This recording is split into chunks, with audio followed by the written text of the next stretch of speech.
Thank you for downloading this podcast from the Forum for Philosophy. Subscribe for weekly discussions of science, culture, politics and the arts from a philosophical perspective. The Forum is a non-profit organisation and our events are free and open to all. You can support our work via our website and Facebook page.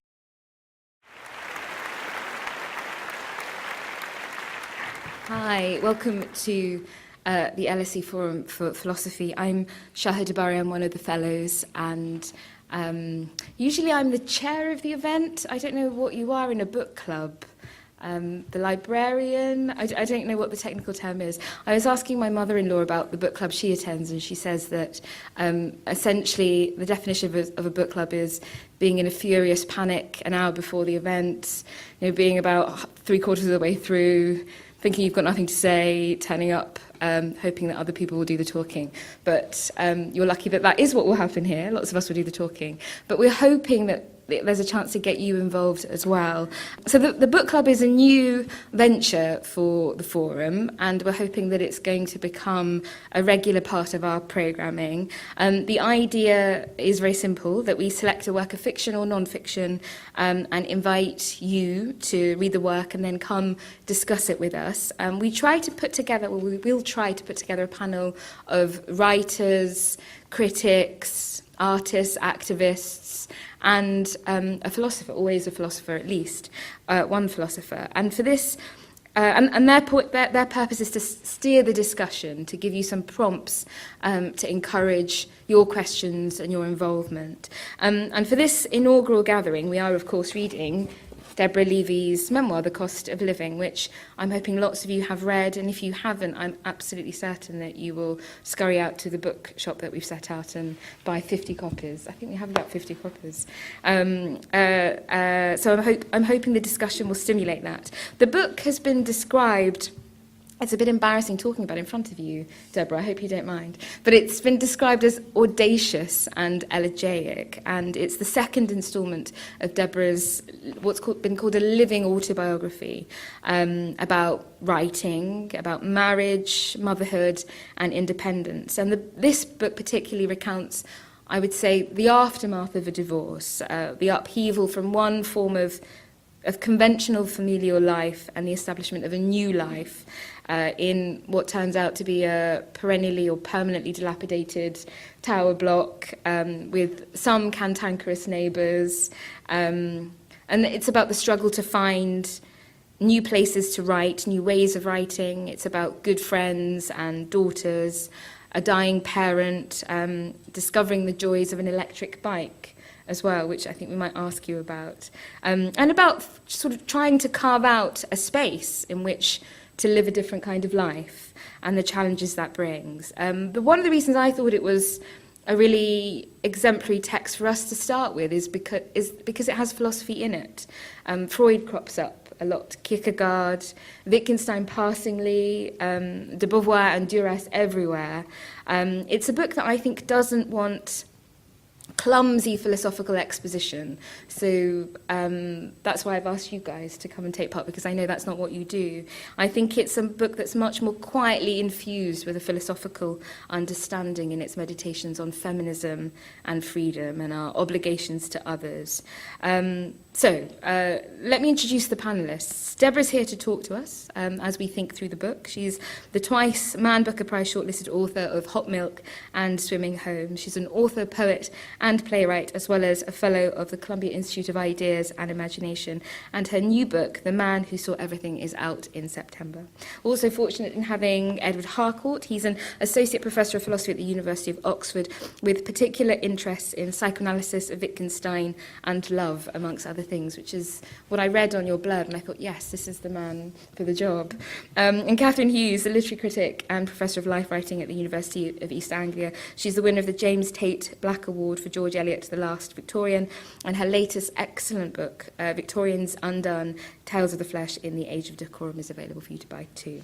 Now, my plan is for us to initiate the conversation before drawing you in, and I've asked each of our panellists to select a passage from the book in advance, to introduce it, read it, and use it as a springboard into our discussion. So, Kathryn, could I ask you to start? Thank you, I will. I absolutely adored this book, I must say. I think it was my job to review it for The Guardian. And I was completely entranced. And I've reread it this week and find myself still completely enthralled to it. So to pick one small section, which was the remit, I was very intrigued by this moment where we have to call Deborah the narrator, has gone to a big meeting of important and rather slick film executives who are thinking about making a film out of her novel, Swimming Home. And it's been a kind of slightly horrible experience, as it so often is for writers, where you kind of go in feeling quite pleased with yourself and then speak to people about your work and come out feeling there's something terribly wrong with you and your work and the world.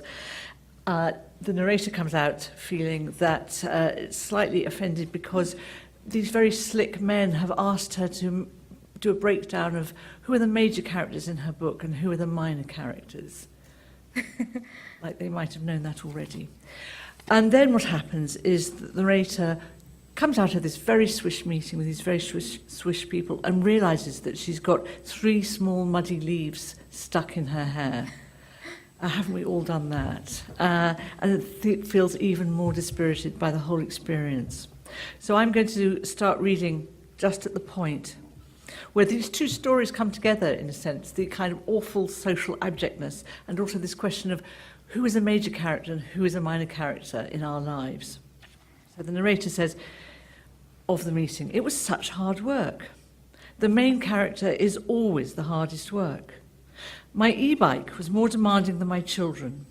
Earlier on my way to the meeting, 2 different men had stopped to ask about my e-bike. One at the traffic lights at Camden Town, one by the fruit stall outside Goose Street Station.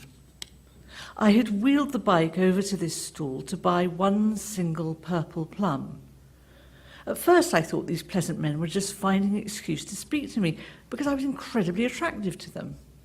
But no, I was the minor character, and the e-bike was a countercultural celebrity. I suppose the men were minor characters, and I'd stepped outside my character, happy to explain the maximum assisted speed was 15 miles an hour, and it was fitted with a motor of 200 watts. I'm very impressed by that bit, because I don't know what that means. While I talked to them, I felt I joined a kind of brotherhood, while at the same time struggling with motherhood. I was an e-matriarch in a patriarchal reality. Life was hard, and I had no script. Perhaps I was writing one. And what happened to the plum? I had bitten into it while I spoke to the man at Goose Street Station. It was juicy, firm, and plump. If I was writing the script, that plum would be a turning point in the plot. The man would have said, "By the way, do you know, there are 3 leaves stuck in your hair?" I love this passage because it does so many things, but it does it so lightly. That's the extraordinary thing. I mean, there's no exposition. Everything is here, and we're being told this lovely story, a funny story that we've all kind of experienced something similar of coming out of a fancy meeting where we wanted to impress and then feeling a complete prat. But it's not just an excuse for a joke. It's a way into talking about this kind of really tricky kind of, I mean, I'm not a philosopher, so I will use very ordinary words. This sense we all have of whether we are actually the only character in the world and what it feels like to suddenly realise that you virtually don't exist to most other people. And in this particular case, the narrator realises that she's not, I mean, she is, of course, extremely attractive, but it's her e-bike that is getting all the kind of fancy looks. And she has been reduced to this kind of machine, which she then starts to use as a kind of way in to talk to these chaps. And they become, of course, minor characters in her story. This incredibly fluid sense in which everybody's moving dreamlike in and out of each other's stories. What I think is so clever is not just that the narrator is talking in this way, but that the book is also directing us to all the sleights of hand going on, so that we're reading on about 2 or 3 different levels, but we never feel that there's any kind of sense of, isn't this clever? Did you see what I did there? It's so seamless. It's absolutely beautiful. Yeah. I don't know, Deborah, if that's the moment where you say, no, that reading's wrong, or whether you want us to talk a bit more about it, but feel free to interject. Thank you, Kathryn. This is such a strange experience. You're the major character in this. Yes. Well, no, I think we all major characters up here. Maybe we need some minor characters. So there's a quest in my book to find an unwritten major female character who doesn't have a talent for sacrifice and cheerful suffering and patience and endurance, and who doesn't have a talent for faux humility, right? So that's the sort of there's a search in the book for an unwritten major female character, and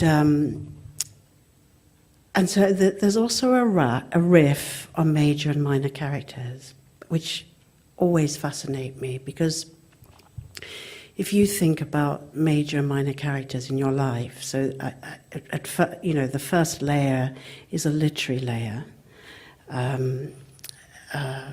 character in a novel, character in a living autobiography.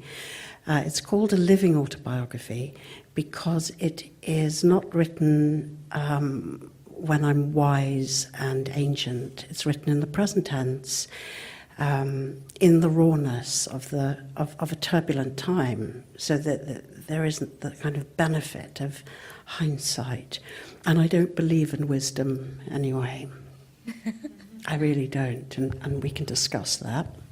Then there's the cultural minor and major characters.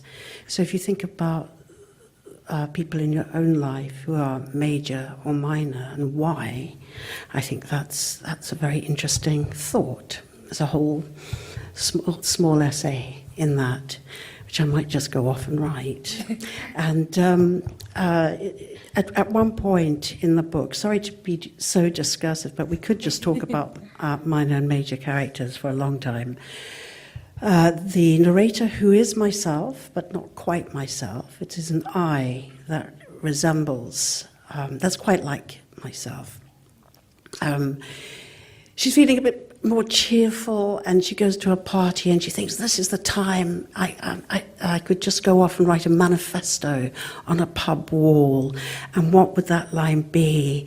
And that line would be something like, I believe in people who are nervous and whose hands shake a little. Mm. So is that person who is nervous and whose hands shake a little a minor character or a major character? Well, culturally, we would be told that's a minor character.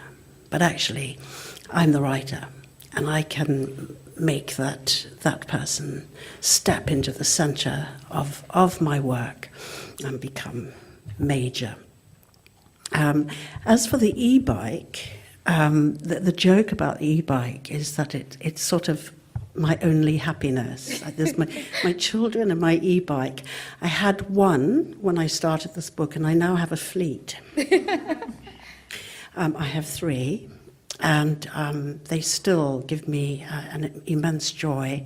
And yes, the e-bike becomes a major character. He's a sort of countercultural celebrity, and the narrator is a minor character. And then just to go onto the leaves and the hair, so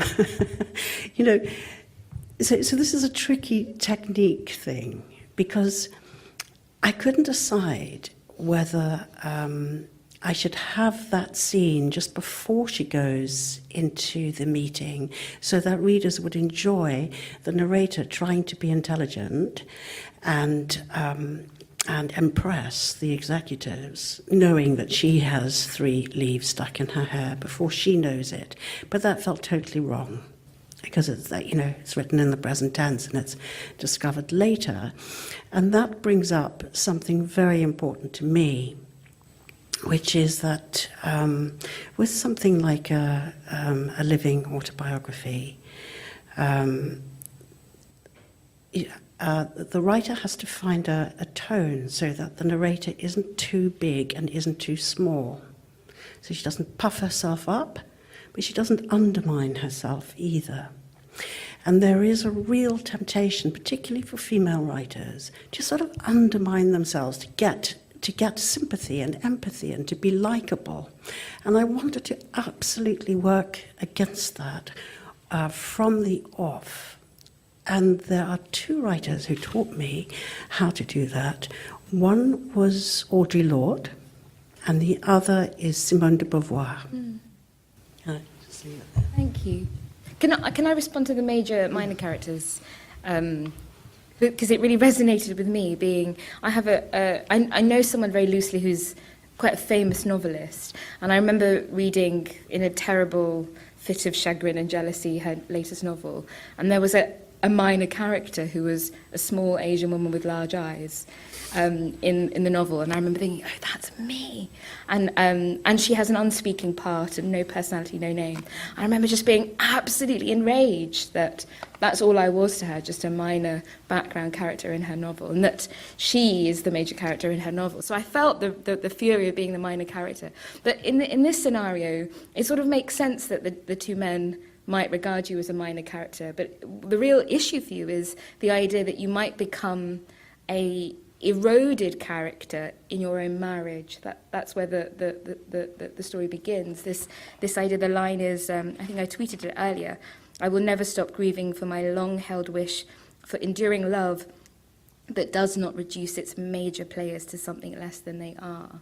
And the idea that the one person that you have built your life with might somehow have eroded you, diminished you to a minor position in your relationship. That seems a devastating thing to realise, and that seemed important to me too. But I think one of the things that I recognised in thinking about the minor characters is that everybody in your passing traffic of your daily life seems to you a minor character. The person that you elbowed on your way onto the tube is a minor character, except that they are a major character in their own life and in other people's life. And there is something almost ethical in being able to recognise the majorness of everybody in your life. And that seemed to me a thought, an idea that you were pressing on in this work. Yes. It's not a divorce book. It's a book about one kind of life coming to an end and another life not quite beginning yet, sort of being stuck in between. A lot of people who've experienced a death actually tell me that they find the cost of living very comforting in that sense. And it's not a judgmental book, so yes, it is a shame that to reduce each other to something less than we are, but that's sort of one-sided thing, right? So it's something that we do. So I'm not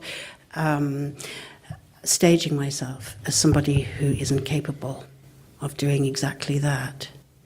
But the grief is about that, is about a wish, a hope for enduring love.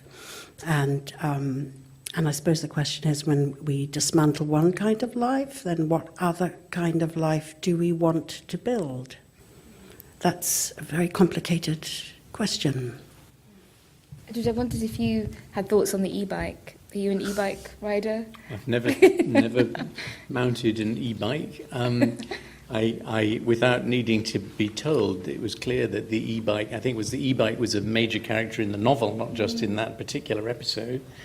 No, I don't have anything further to offer on that. I have thoughts on the e-bike, which is that your absolute joy in the bike becomes really evident. And as someone who lives on hills and has a terrible bike, I felt great envy of this idea of you whizzing up the hill with all your groceries. But also it seems to me it's a part of an array of inanimate objects that acquire this intense significance and vitality for you as you're sort of not disillusioned with relationships with other people, but questioning the nature of your relationships with other people and what happens to the minor and major players in those relationships, you start to have greater faith in inanimate objects, not just the e-bike, but you call it the master plunger that you use to unblock your sink, and the clock with the birds that keeps you company through the day. And I wondered if you were conscious of that as a sort of, not as a device, well, maybe as a device as well as something that was happening in your life at that moment, perhaps, but as a device, that you can have faith in inanimate objects. Yes, certainly. I mean, objects do a lot of the telling in a narrative, and they're often much more interesting than people. No, that's not actually true. But the e-bike is a stable companion. You know, it's reliable, and that's important at a time of chaos. And the point that I make in this book is that sometimes, although we all fear chaos, sometimes it's exactly what we need to make something new happen. And that's not said lightly, in a throwaway way. Sometimes, unfortunately, we have to dismantle something familiar and bad for us, and then figure out philosophically as much as materially how to live a freer life. So the book is really, the book, says freedom is never free. But what would a freer life feel like, sound like, be like, to live? And it's not all good, but it's probably better than the other life. Can I just say something? I was so struck by the materiality of the book, these extraordinary objects, which, as you say, do so much of the work and so much of the telling. But what I found interesting, and it comes up in this passage here, is that world is seamlessly integrated with the natural world. So the plum is there, the plum that you bite into, that is also doing, or could do, symbolic work if this were a film script. I also sort of think of the fruit when you're in your writer's hut in the garden where you do your work, which becomes this kind of sort of utopia, sort of nature kind, natural retreat. So apples dropping on the roof, the lovely gardener stroke actor. So it's not a world in which the natural world has given up or is necessarily malevolent. The natural world is quite active, and it coexists with the sink plunger that the is it the cardiologist has lends you, a man who does the same sort of plumbing work on the body. Yes, it is a cardiologist, because you don't want to give your heart to the cardiologist. Yes, you exactly. Say, Yeah. But he's a man who, I assume, also kind of clears blockages in the human body. So I was very interested in that sort of absolute integration of the natural world and a extremely material, technical world.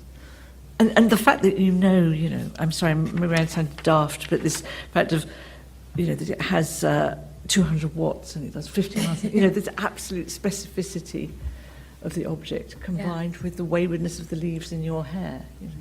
And you have to charge the bike overnight like it is a pet or something that needs care and maintenance in a funny way. I'm feeling a bit embarrassed about my electric bike now. It's like I'm like a farmer. I'm always it has a huge battery. I have to take it out, carry it, charge it up. But yes, I mean, so writing is an ecology. It isn't, of course the natural world is in it. Of course there are insects in it. As I say in the book, I've always wondered when I read fairy tales why, say, Red Riding Hood wasn't bitten by mosquitoes and insects on her way to visit her grandmother. So that's just part of the ecology of writing. And I see writing as an ecology. I experience it like that. It's a sort of interweaving of absolutely everything we think and feel and wish for and wish away. And in a living autobiography, I think for myself, the way in is to understand that other people are so much more interesting than the narrator. So making the narrator the major character is a sleight of hand, right, in a way, because everybody else is so much more important. Edward, you've selected a different passage for us to look at. This is the ice lollies passage. So I picked 4 pages. Is that all right? Or because I cut it down to less and just describe the background. Whatever you think best. All right. Well, I like it, so I'm going to read the whole thing. If you remember, the narrator's Deborah's mother is gravely ill in hospital. I'll just read it, and then I'll tell you a little bit about why I like it. In the last few weeks of her dying, she was unable to eat or to drink water. However, I discovered that she was able to lick and swallow a particular brand of ice lolly. It came in 3 flavors.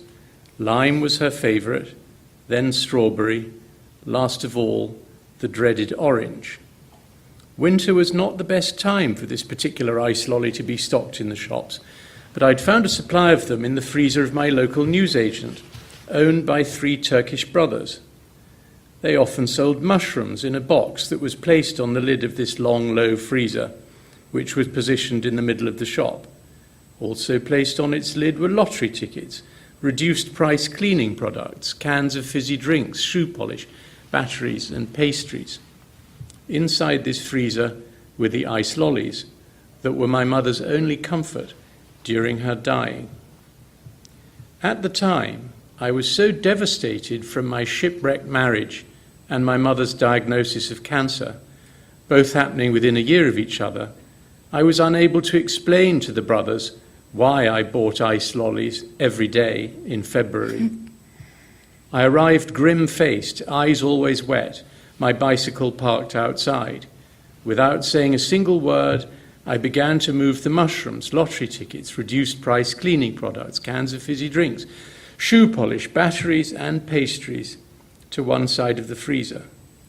Then I'd slide the door open and search for the lollies, triumphant when I found the lime, good if I found strawberry, acceptable when I found the orange. I'd always buy 2 and then cycle to the hospital down the hill where my mother was dying.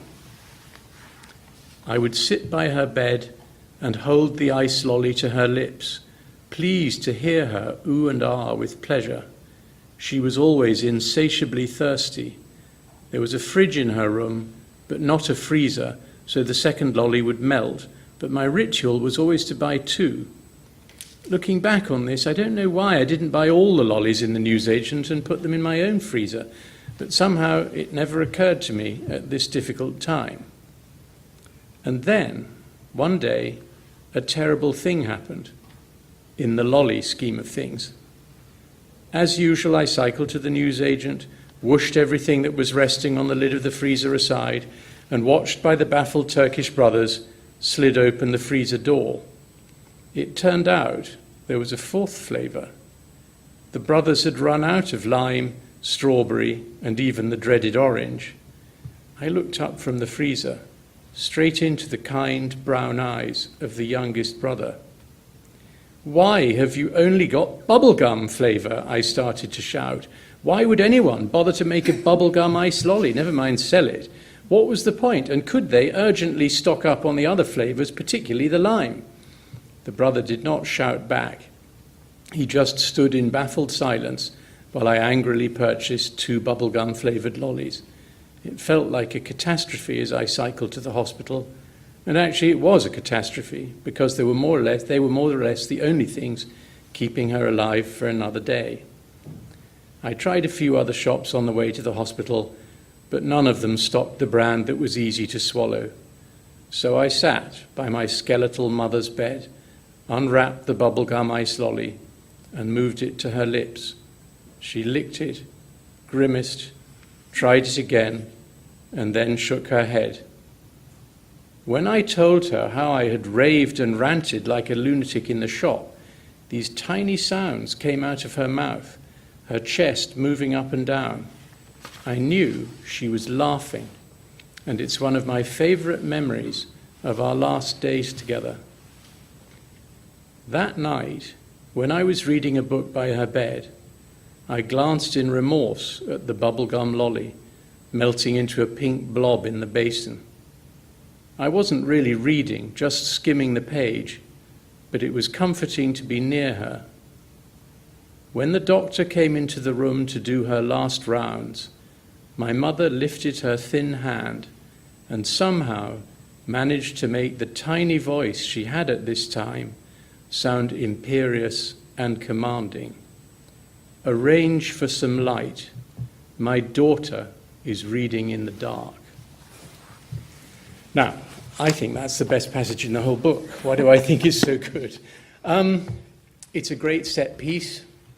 It's a marvellous modulation of voice between these great comic passages about the silly lolly flavours and the solemnity of the last bit. But I also think you've got it. It surprised me I loved it, and it surprised me when I came across it, and it cast a new light on the book, because as I was reading the book, it felt to me like a kind of me against the world book, a book in which the narrator is a solitary heroine trying to make she has people who depend on her, but she's trying to make a new life for herself that's free of all sorts of different things. And I think what adds great depth to the book is the fact that Deborah is thinking about herself not only as a mother, but also as a daughter. And so it gives a transgenerational context to the rest of the tale. Another detail that struck me tremendously is that I think you say more than once, it's an insistent theme in the book, when your male friends or male acquaintances talk about my wife, you say, why, but you're obliterating this person, why don't you give her a name? To use the phrase my wife. But my daughter, oh no, because to have another person who's thinking about you as my daughter is hugely fortifying and empowering for you, I think, in that moment. So Winnicott would say containing. And I think the idea that you are, nobody comes from nowhere. Nobody strikes out into nothing to make a life that's on a blank slate, however free they can be compared to how they were before. And I think the fact that you set your story of striving for autonomy, striving to write a new script against this background to whom you are my daughter is marvellous. And philosophically? I just wanted to add to that and find a passage. What page was that, Edward? It's 124 it starts, and it ends on 128. Yeah.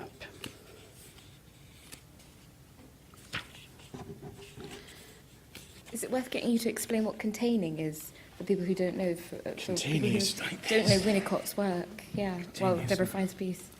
Is it like holding? Yeah, actually containing is more Bion's word, isn't it? So holding is a more of a Winnicottian word. But yes, it's the idea, but it's being held in the mind of another, and the way in which that gives you a sense of security and of being somebody. Of being a major character. Of being a major character, yes. Yes, and the ice lollies are a major character, and as well, actually, in all of that. Yes, I don't think that the narrator regards herself as heroic. Not for one single second. She is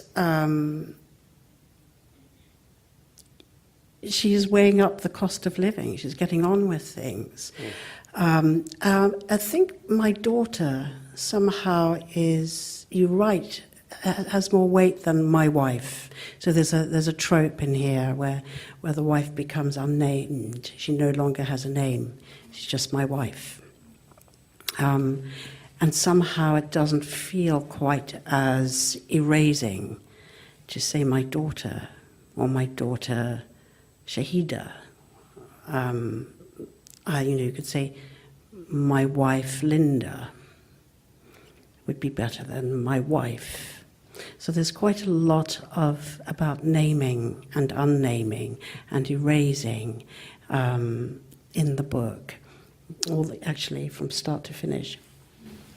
But there's something extraordinarily powerful about this dying woman suddenly finding a voice out of this skeletal body, a voice that actually claims the relationship and says, my daughter. That actually, you might think the dying person was the major character, but suddenly, actually, the major character can allow somebody else to be the major character with needs.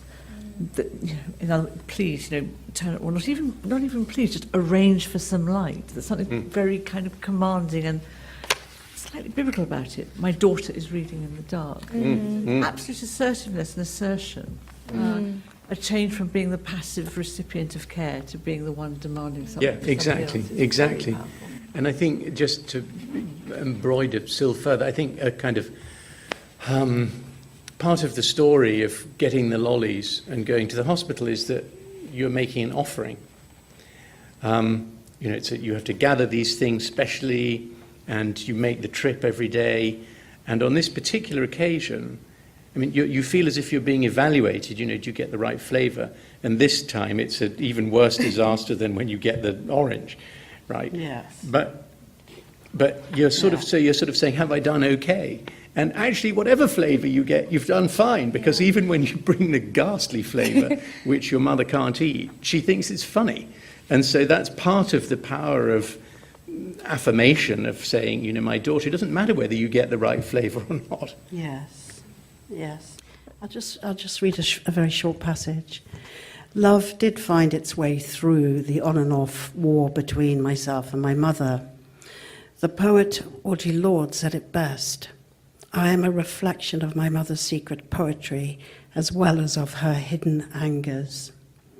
She sent me a postcard from Johannesburg in 1992, where she had travelled to see the friends who had helped support her family in the years of political turmoil, the transition from apartheid to democracy. And this is her card. Kicked off holes to a glorious start by going to Walter Sisulu's birthday celebrations.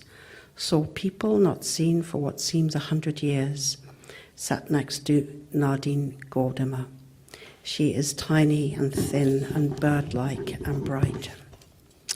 My mother had made a biroed X on the front of the postcard and written, X is where I am. She seems to have been located in a neighbourhood somewhere beyond a big flyover, near a telephone tower and a skyscraper. It is this X that touches me most now, her hand holding the biro, pressing it into the postcard, marking where she is so I can find her. Wow, thank you. That's such a extraordinary passage for you to have read, I think.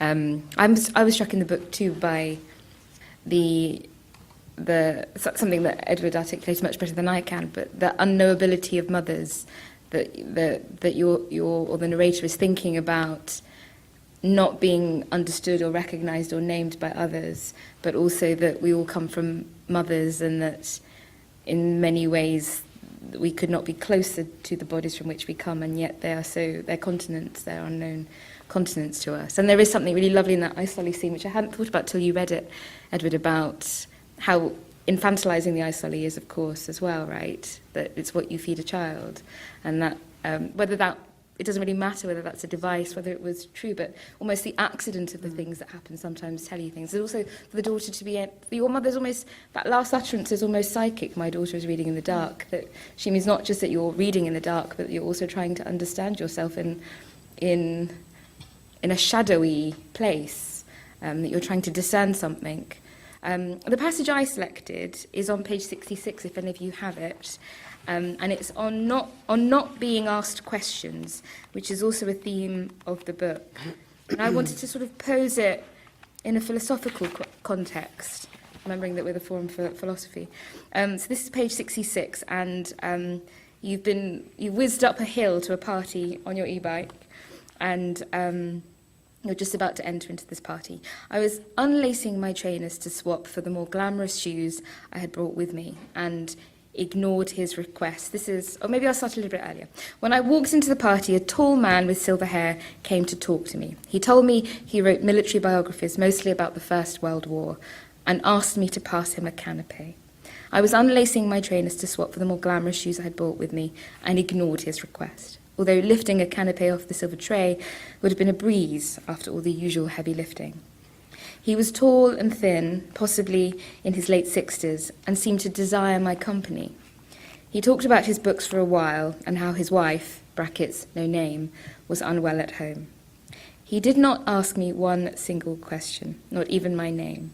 It seemed that what he needed was a devoted, enchanting woman at his side to acquire his canapés for him, and who understood that he was entirely the subject. What with his silver hair and silver eyebrows, I started to think of him as the Big Silver, capital letters Big Silver, proper noun. If he stepped out of character and asked me a few questions, what would I actually say to the Big Silver? If he asked the obligatory, "So what do you do?" I suppose I could see him off by telling the truth. As you've asked, I've spent today engaged with the difficulties of writing in the immediate present tense. It's hard to remain in one's person's subjectivity. There are tricks to insert in other subjectivities into this tense, but it's a challenge. No, I would never begin that kind of conversation with Big Silver. I was reading the early novels and various essays and interviews by James Baldwin, and his title, Nobody Knows My Name, helped me understand why I objected to my male walking companion never remembering the names of women. Same with my best male friend, also known as Bluebird, whose wives were never referred to by their names until he divorced them. In an interview with Studs Terkel, I should say Studs Terkel is one of the most remarkable names in culture ever, in the 1960s, an interview with Studs Terkel in the 1960s, Baldwin, talking about race in America, had laid down a challenge, and this is a quote, "In order to learn your name, you are going to have to learn mine." Yes, I thought, what I should really say to the Big Silver is something like, "You are going to have to learn my name so that I can learn yours." He would be mystified. To be frank, I was mystified. It was mysterious. Simone de Beauvoir described the second sex as an exposition of the pervasiveness and intensity and mysteriousness of the history of women's oppression. I chose that because asking questions is an exemplary philosophical strategy. It's where apparently a certain tradition of philosophy begins. Somebody asks a question and somebody answers. It is the Socratic method. It's the foundation of a particular tradition of philosophy. And there's a form of deduction that happens. And so this formulation whereby a woman is not asked a question excludes her from that discourse in a particular way. I was thinking about that. And it also seemed to me deeply relatable, both in philosophical circles, not naming any names, but social circles, where you are with somebody and they never deign to inquire anything about your life or who you are. Because you're not even a minor character. You're just some screen on which their image is projected. And I wondered, first of all, why that happens, why some people never think to ask you a question, never register that you might have an interiority that might be of interest to them. But also it occurred to me that when you don't ask a question in that Socratic environment, when you don't ask the question, one of the things you end up doing is listening really carefully. And listening becomes powerful too, it seemed to me, that occupying that position of of course everyone should be allowed to ask the question or to be asked questions of, but also not having to reply and reserving your privacy and listening to others is also a position of power that sometimes I think a woman can claim. Yeah, I wondered what you thought of that. Well, here we go. So the child psychoanalyst Donald Winnicott taught us that when a child isn't curious and doesn't ask questions, doesn't look around, and seems to lack a curiosity, that's depression. So that's one way of looking at it. A more brutal way of looking at it is not asking questions because we don't want to know. We don't want to encourage and answer. So the idea that not asking a question is a way of gaining power is also very interesting. But I in this case, I think it's just actually as brutal and simple as not wanting to know. So what's that about, too? What I think is so interesting about this encounter with the adult narrator and this chap is, of course, it's echoing what happens right at the beginning of the book, where you have an encounter that the narrator observes between a young woman who is being not listened to and not attended to by a much older man who has no interest at all in her. And says at one point, to sort of slightly shut her up, you ask a lot of questions, you talk a lot. And this young woman says, I would call you, if I was going to call you anything and you were a character, I would call you the Big Silver. And this also turns out to be the name of a boat, which I won't explain, but such is the nature of this narrative that everything is very, very kind of subtly interwoven with everything else. And I think that's so I read that as the, not just as a sort of clever stylistic echo, but a sense of what it feels like to have that again at each stage in your life, as the young, pretty girl who an older man is interested in, and as a mature woman whom the older man isn't interested in. That sense of absolutely being written out all the time. And I don't know also whether with Big Silver there's just a sense of a sort of silverback as well, this sense of absolutely dominant sort of patriarchy, the kind of, here I am, I'm Silver, and really the rest of you are just sort of slightly odd blurs in my world. Yes, and it's political, as James Baldwin points out. You learn my name, and then I'll learn your name. So it's going from the micro, the book goes from the micro to the macro all the time. That's the ecology of the book. It's not a confessional book, it's not a how-to book. It's a deeply political book. Yeah. And relationships are transactional, right? That you cannot enter into a room and be entitled to a relationship with another person in that room unless you make the effort to learn that person's name and acknowledge their presence. Yeah. Yes, and then what if you don't want to? So then that person is conveniently silenced. I do think in that, I think Kathryn's entirely right, and I hadn't thought about that either, that opening sequence is of course mirrored in this sequence. But in that, I did register when I was reading that opening sequence where you're eavesdropping into another conversation, that she is not being heard by this man, or he's blocking her in some way and irritated by her volubility, but you are listening and you are recognising her, and so you say the book that he's writing is not the book that she wants to read, but you suspect the book that you're writing might be one that she wants to read. Should we turn to you, because you've chosen a few paragraphs to read, or a few pages I think to read. Okay, and then some questions. Okay. Time for the audience. So I start with a quote from Marguerite Duras. You're always more unreal to yourself than other people are.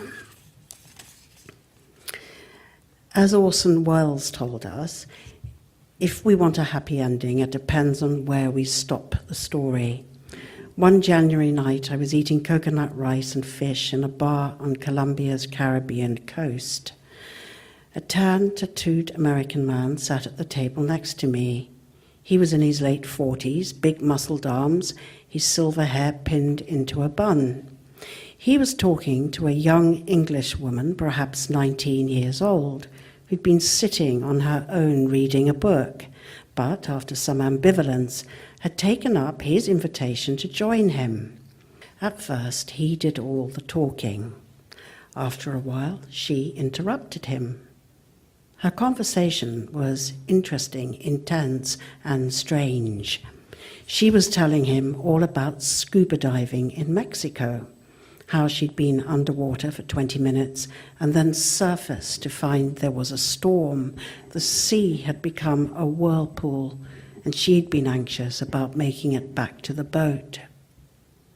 Although her story was about surfacing from a dive to discover the weather had changed, it was also about some sort of undisclosed hurt. There was someone on the boat who she thought could have come to save her. And then she glanced at him to check if he knew that she was talking about the storm in a disguised way. He was not that interested and managed to move his knees in a way that jolted the table so that her book fell to the floor. He said, "You talk a lot, don't you?" She thought about this, her fingers combing out the ends of her hair while she watched two teenage boys selling cigars in the cobbled square. It was not that easy to convey to him, a man much older than she was, that the world was her world too. He had taken a risk when he invited her to join him at his table. After all, she came with a whole life and libido of her own. It had not occurred to him that she might not consider herself to be the minor character and him the major character. In this sense, she had unsettled a boundary, collapsed a social hierarchy, broken with the usual rituals. While the waitress collected plates heaped with crab claws and fish bones, I was reminded of the Oscar Wilde quote, "Be yourself, everyone else is already taken." That was not quite true for her. She had to make a bid for a self that possessed freedoms the big silver took for granted. After all, he had no trouble being himself. You talk a lot, don't you?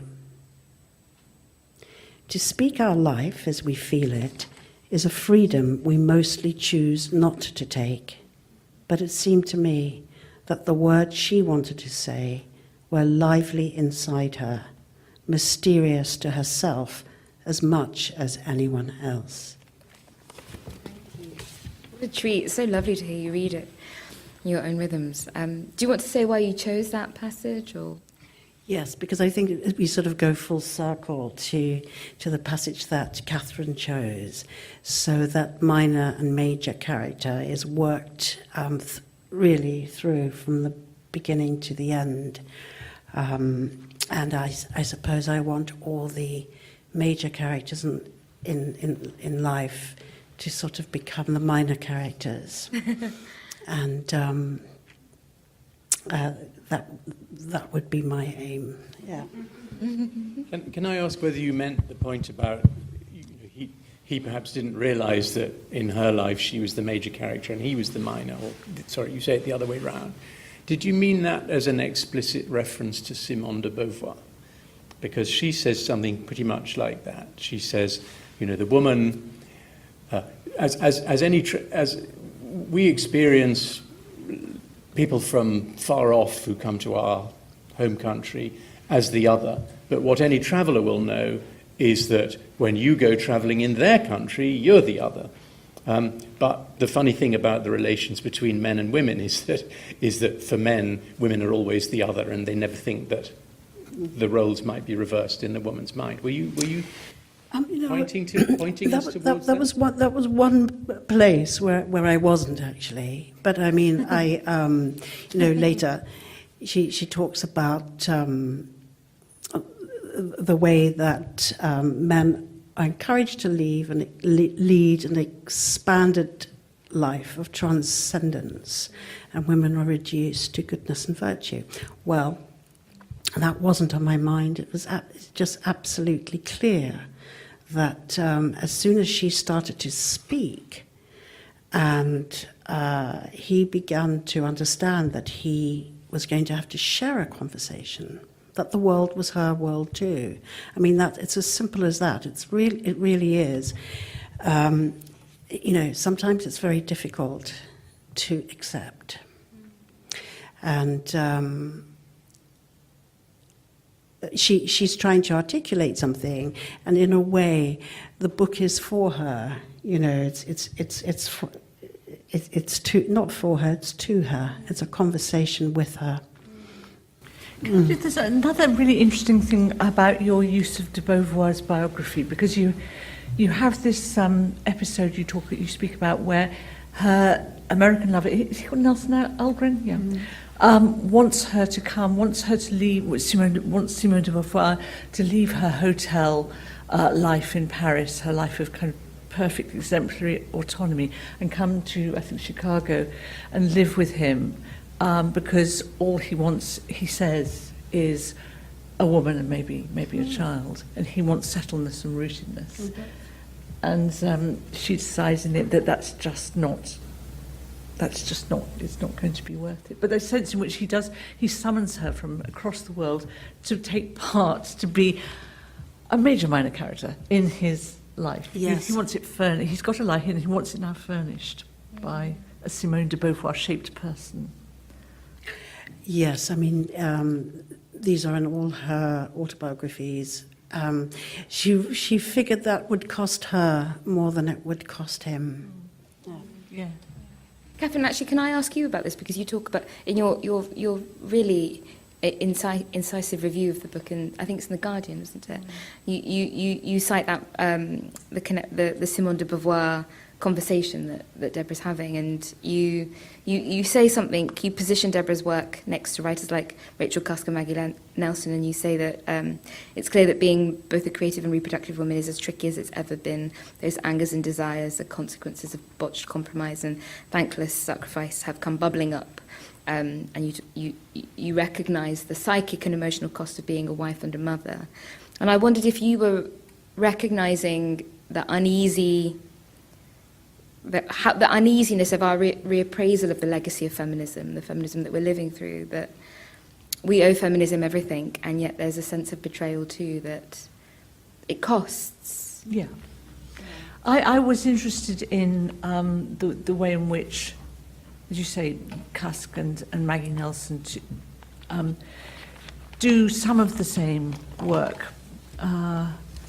but do it slightly differently, I think, especially in the case of Maggie Nelson, if you've read her extraordinary book, The Argonauts, is very interested, I think, in sort of a very particular kind of more recent kind of critical theory and engagement. And I was just very interested in the fact that this book goes right the way back to Simone de Beauvoir, as it were, the foremother, the place where it all starts, and in a sense kind of says nothing has changed.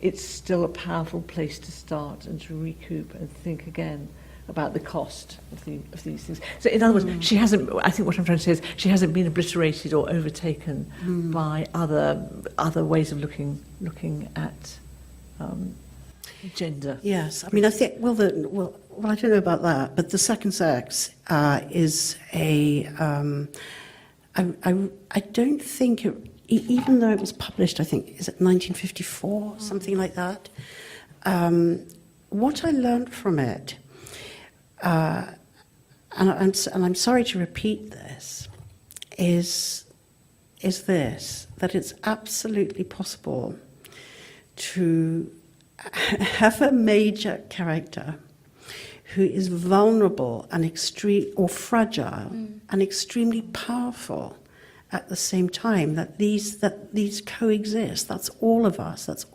in this room.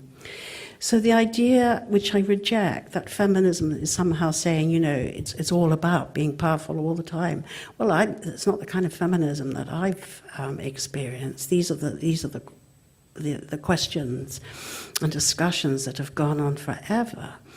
No, I absolutely reject that idea.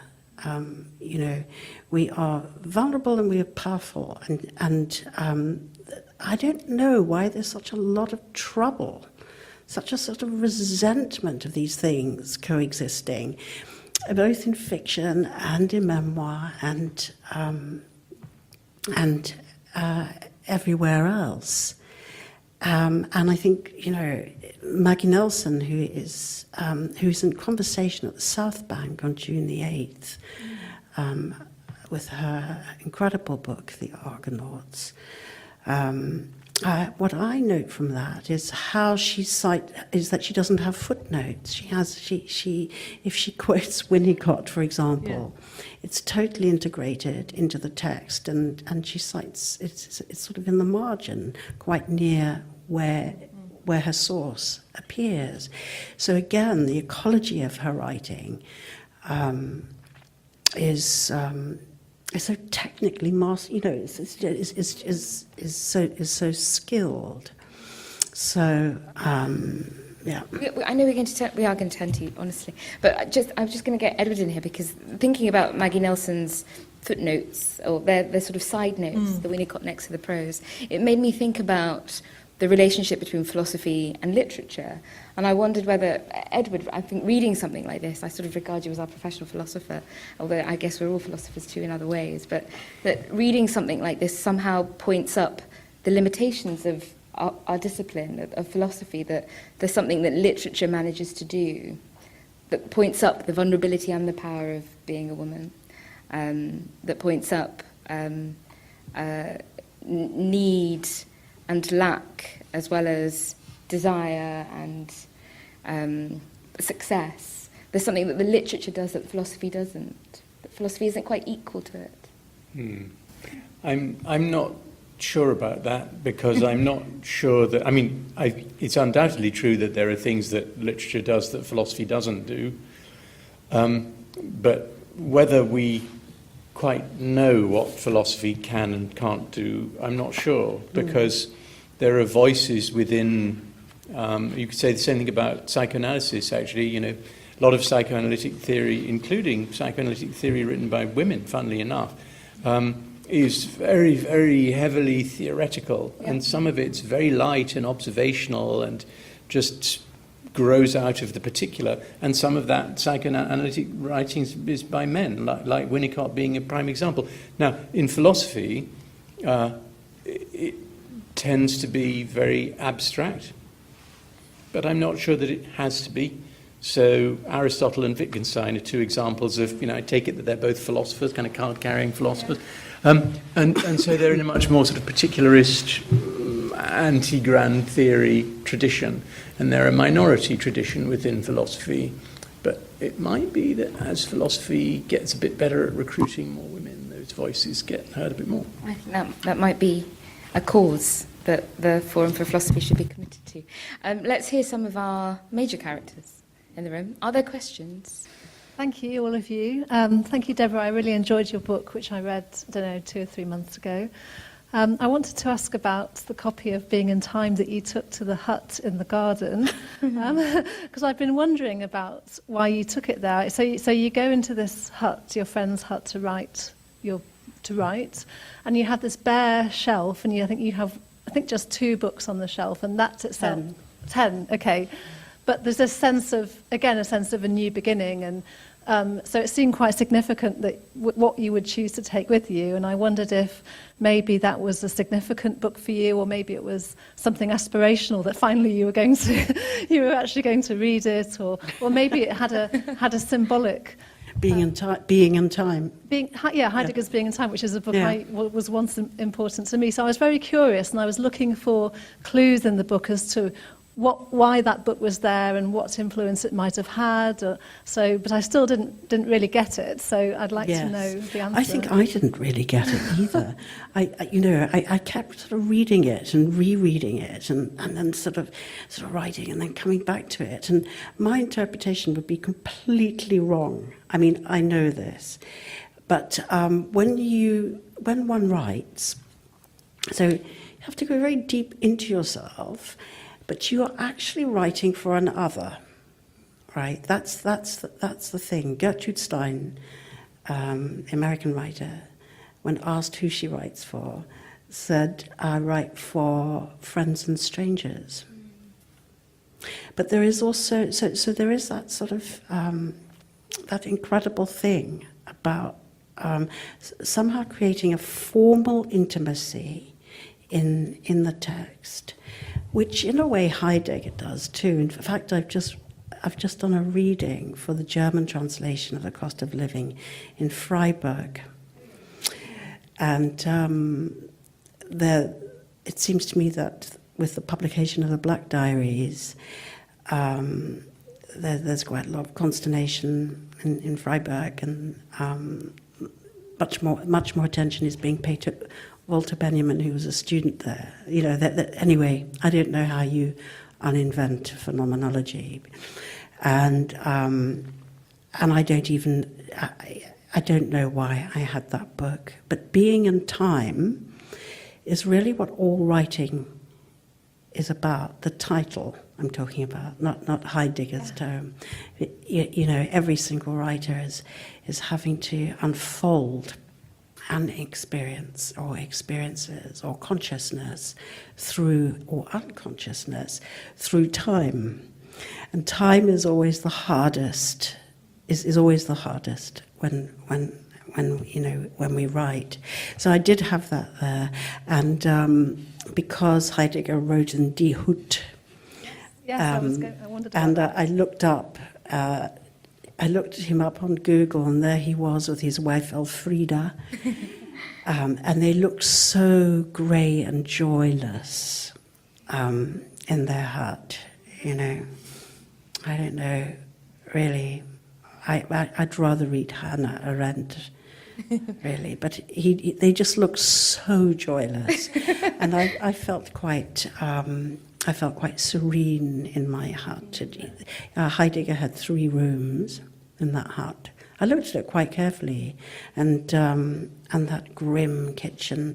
I nearly went to see it in Freiburg, but I didn't have time. I would have been interested to do so. Tough being married to Heidegger, I think. Let's get another question. There was a question at the very front. One of the things I liked most about the book and made me laugh a lot was your neighbour, that woman who stood there saying you couldn't put your bike there. And it typified for me the attitude you get in a lot of people and authorities, like the can't do philosophy and attitude. And I think the world is divided into 2 sorts of people, the can do's and the can't do's. And I wondered if that was a theme of your life and what you noticed in people and organisations. Yeah, well, I think she felt quite a lot of shame at living alone, and I think she wanted to transmit to me some of that shame, and I wasn't going to have that, and so the bicycle was a way, an excuse for her to have a conversation about herself, really. But I didn't have time for that conversation because I had children to support and bills to pay, and she was so unpleasant and unhelpful about unloading those groceries and making me take the bike all the way around. I don't know about can't do and can do. Sometimes you just... I think the point of her is that she, in the book, is that she's reading a newspaper that every day she's sort of addicted to this newspaper that hates women. She's sort of become addicted to being hated. And I talk about that. And she's trying to transmit her own shame. And that's not good. So when my necklace suddenly explodes, it's sort of doing it on my behalf. I'm sort of using an object. Again, that is what objects do. So it's more in that area of things. Did she know she's in the book? Oh, so Yes, Kathryn. sorry, can I just say, I love that section so much, and I wanted to know, I think she's called Jean. No longer there. But yeah, it was it was a terrible thing. Because, yes, well, it's all in the book. I don't need to explain it again. It's a wonderful moment when the pearls kind of explode and tinkle across the floor. Did you find the pearls, or did you just write them off? Because I think Write the book off. doesn't... Imagine if Joan's writing her own book with you as a minor character in it. That's fine. I believe in minor characters. It's the hand that shakes. Listen to you. There was a question at the very back, I think. Let's get that one in. Why don't you believe in wisdom? Good I wanted to question. remind you. Thank you for that question. I do believe in accumulated, acquired experience. But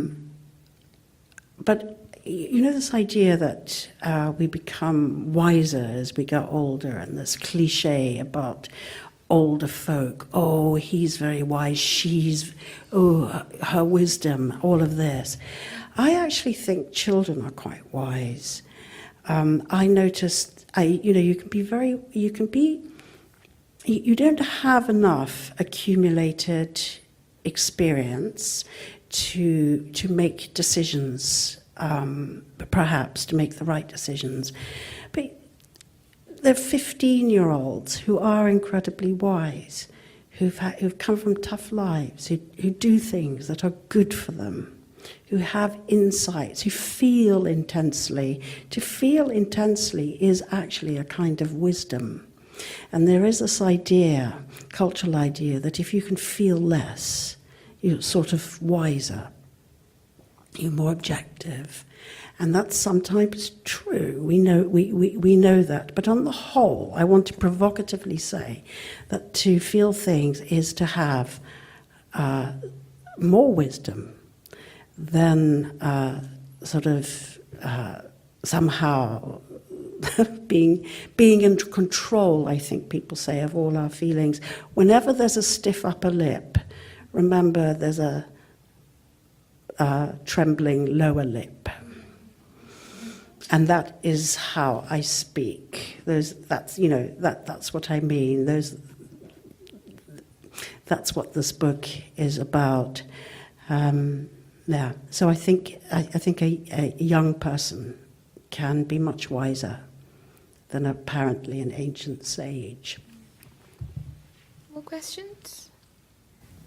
It's kind of, the question's kind of forming in my mind as I think of it, but when you were saying that, I've been thinking all along about how those times where life is perhaps not what we thought it was going to be and there is a real shift.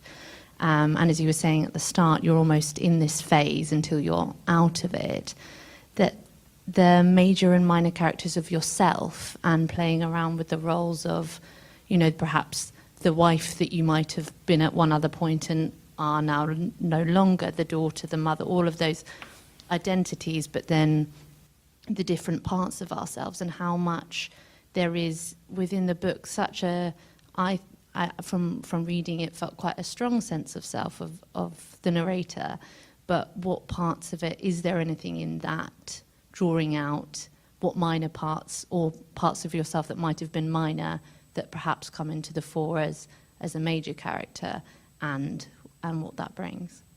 Oh, can someone help me here? What do you think, panel? Is that a character? Is that a question about how in writing we find, it sounds hackney to say it, but we find ourselves in writing that in unexpected ways. And it's sort of related to a question I have, which is that when you go back to the book, if you ever do you see yourself, do you not recognise yourselves, or do you recognise something different about yourself? Yes, if you say, if you're saying, are there multiple selves in this book? Of course. And so, for example, most autobiographies, not all of them, are kind of chronological. So you start with childhood and family, and most biographies as well. Actually, I tend to always skip the beginning in biographies. I want the subject to escape from their family. I don't want to know about their aunts. And things pick up when they start to make decisions, when they start to leave home, and all of that. But what I've tried to do with chronology here is to suddenly have childhood come and chase the narrator. So I don't start with childhood, but something from childhood comes to chase her as an adult, right in the middle of the book. So there is actually a section in the book where the narrator as a child appears. And that was very interesting to do too. So I think it yes, shifts in time and shifts in ages, and none of them have a chronology, because I kind of think probably all our childhoods are pretty lively inside us. When we sit on a bus, at whatever age you are, you go through things in real time, in the present time. You don't have to kind of wind back to chapter 1. That's not how we work. So my aim, my sense of purpose is to catch those floating thoughts and see what they offer. Can I ask? Oh, sorry. Could I just ask you something? Because that is such a brilliant passage where the young narrator, as it were, comes into the house and sits down next to the narrator's children. It's very complicated to explain. And what I wondered was, is that just very difficult to write? Yeah, really impossible. Okay. That was so hard to write. Okay, was it? Okay. I just didn't know whether it was going to work. But sometimes you just have to do it. You have to find out, and in the end, I let it in.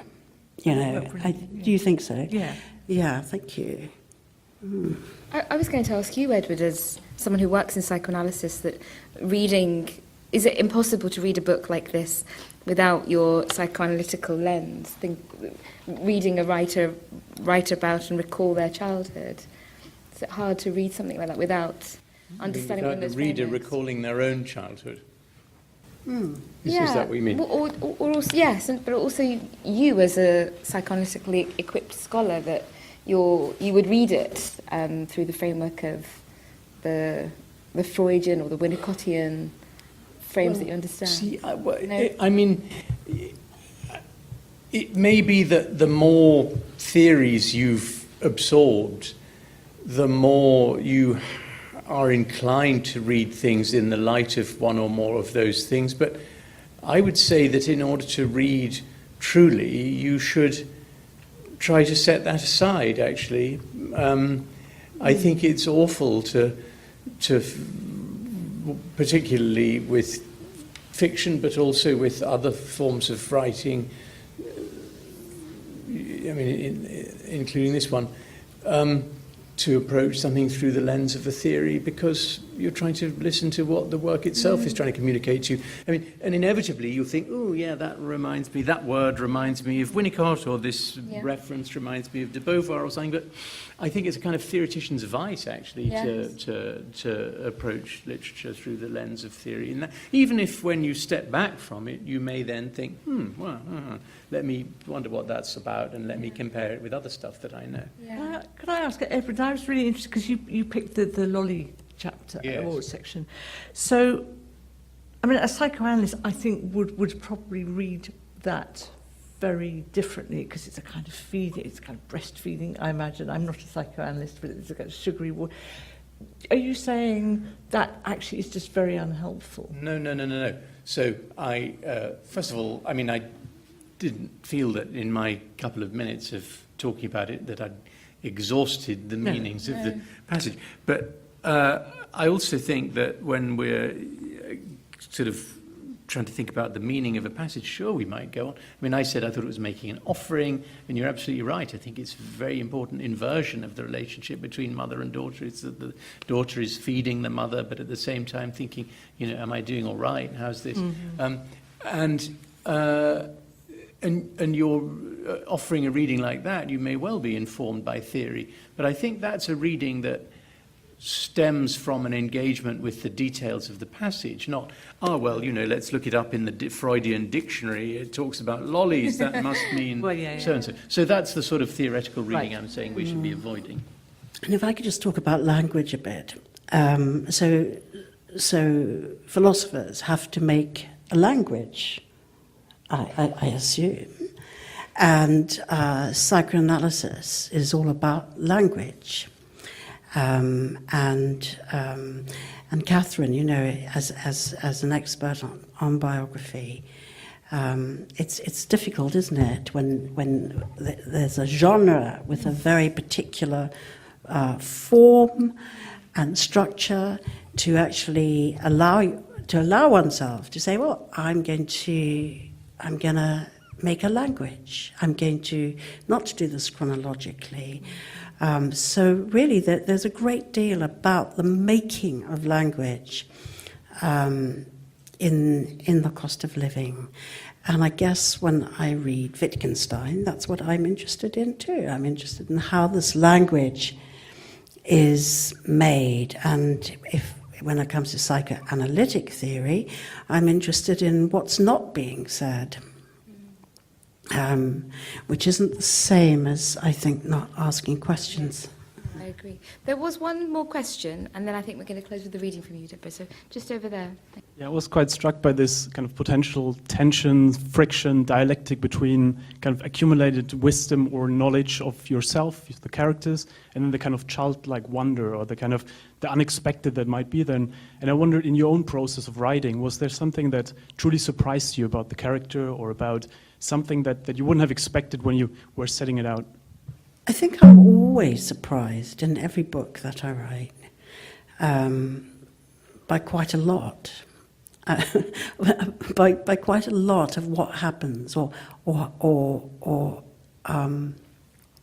happens to the language, because you know, I might make a kind of map of the book I'm going to write, and it's usually when, and that works quite well, but it's usually when the map just, in a way, stops everything with its controlling, with the way that it's going to, you know, you think the map's going to make things easier for yourself because it gives you some faux control, really, over the material. And when you let that go, and something else happens, something other happens, then it begins to work. So I don't think I could really write if I wasn't surprised, you know, by things that happen, that I you know, and also when you realize that you have an intention or an argument that I didn't know I didn't know I was interested in, and suddenly that argument becomes the book's center of gravity.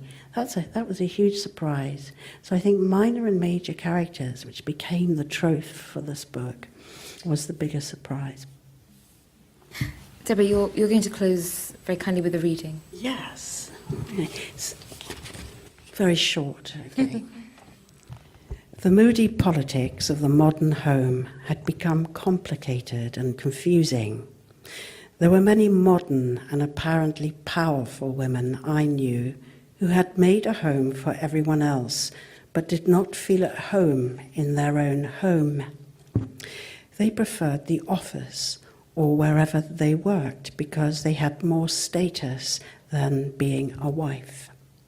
Orwell, in his 1936 essay, Shooting an Elephant, noted that the imperialist wears a mask and his face grows to fit it.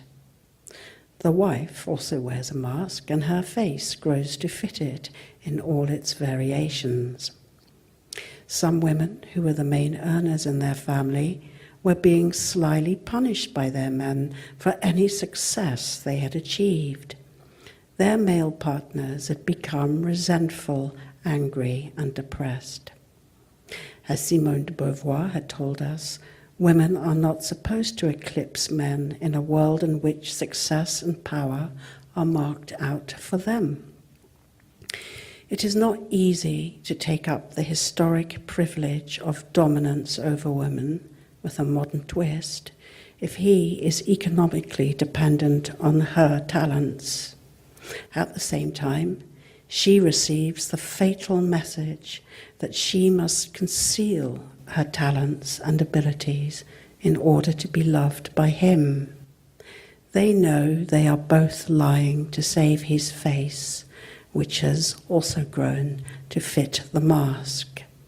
His eyes stare through the peepholes, fearful the world will find him out. He knows the mask of the patriarchy is abnormal and perverse, but it is useful to protect him from being wounded. At its most decorated, the mask is there to help him appear to be rational, while he intimidates women, children, and other men. Above all, it is there to protect him from the anxiety of failure in the eyes of other men. If a man is considered successful because he succeeds in suppressing women, at home, at work, in bed, it would be a great achievement to be a failure in this regard. Thank you. Deborah is going to hang around to do some book signing. If you're interested in buying a copy of The Cost of Living, why wouldn't you after this amazing discussion? Please join me in thanking Kathryn Hughes, Deborah Levy and Edward Harcourt.